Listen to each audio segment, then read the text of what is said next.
చిగురించబోతుంది. గొప్ప దినాలు నువ్వు చూడబోతున్నావు. నీ యేసుకు సమస్తము సాధ్యమే. గుడ్ మార్నింగ్ దేవుని ప్రియ కుమారుడా, గుడ్ మార్నింగ్ దేవుని ప్రియ కుమార్తె. Special good morning to you. ఈ ఉదయాన్న దేవుడు మీతో మాట్లాడుతూ ఒక మాట తెలియజేస్తున్నాడు. సొమ్మసిల్లిపోయే వారికి ఆయన బలం ఇస్తా అని చెప్తున్నాడు.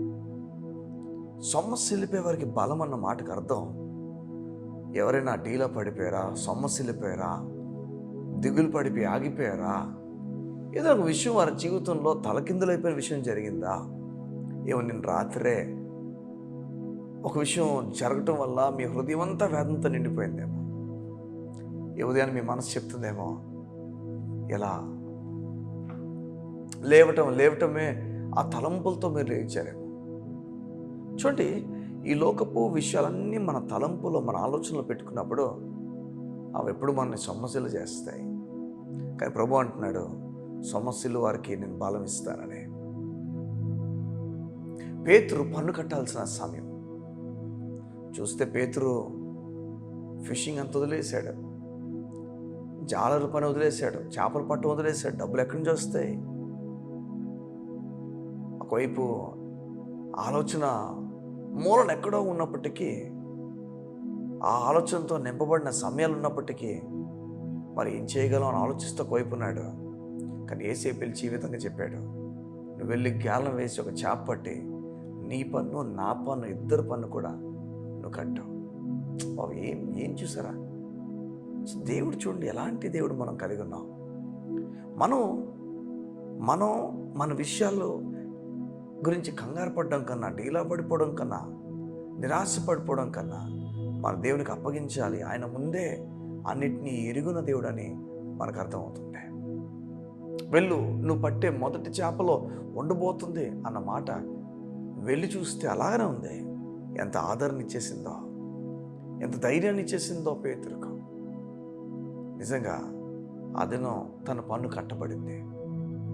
ఈ దినం నీ జీవితంలో ఏముందో నాకు తెలియదు. ఇదేని బట్టి అవును, ఈ మధ్యకాలంలో ఈఎంఐస్ కట్టాల్సిన మీరు కట్టలేకపోయారేమో, బౌన్స్ అయిపోయిందేమో,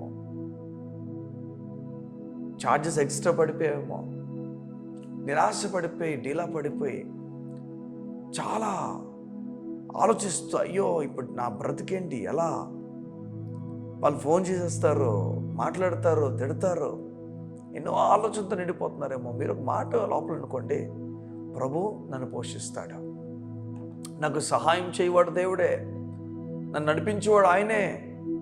ఆయన పైన ఆధారపడండి. ఎన్నో మార్లు నా బ్రతుకులో ఎన్నో విషయాల్లో ప్రతి దినము ప్రభు సహాయం చేస్తూనే నడిపిస్తున్నాడు. ఈ పరిచర్య కావచ్చు, ఈ సేవ కావచ్చు, నేను కావచ్చు, నా కుటుంబం కావచ్చు, ప్రభు మీద ఆధారపడి ఉన్నాం. ఆయన నడిపించుచున్నాడు. మీ జీవితాలకు నడిపిస్తాడు ఆయన ముందే మన కొరకు ఎరిగినవాడు. కృంగిపోయి ఆగిపోకూడదు, కృంగిపోయి దిగులు పడిపోయి అలా సమస్యలిపోకూడదు. అంతటిని ఆయనకు అప్పగించే పనులు చూసుకుంటా, అన్నిటిని చూచున్నవాడు నేను మయంపరచుచున్నాను. నెమ్మదితో నింపబడాలి. ఆయన వాక్యం నెమ్మదిస్తుంది. ఈ ఉదయాన్న ఒక పని మీరు చేయండి, దేని వాక్యం వెళ్ళి చదవండి. చదవడం అంటే ఏదో కొన్ని వచనాలు చదివి వెళ్ళిపోవడం కాదు, ఆ విషయం అర్థం చేసుకుని వెళ్ళాలి. దేవా, నాతో మాట్లాడండి, ఏం మాట్లాడుతున్నావో నేను ఆశ కలిగి నాతో మాట్లాడండి. ప్రభు మాట్లాడతాడు, మాట్లాడి మిమ్మల్ని పంపిస్తాడు.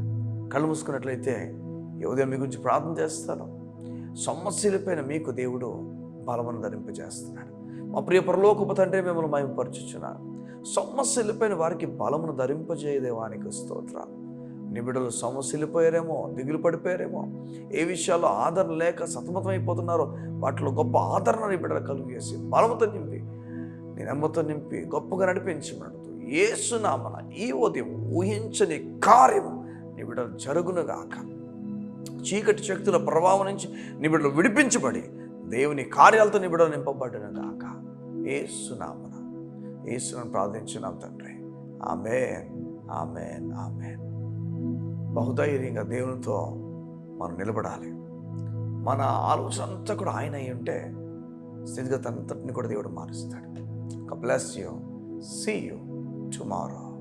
ఏ స్థితిలో నైనా నిన్ను ప్రేమించే వానిగా, ఏ స్థితిలో నైనా నీకు మొరపెట్టే వానిగా చేయుము నా దేవా, చేయుము నా దేవా. అది మరణమైనను జీవమైనను శ్రమైనను, అది బాధ అయినను వేదనైనను కరువైనను,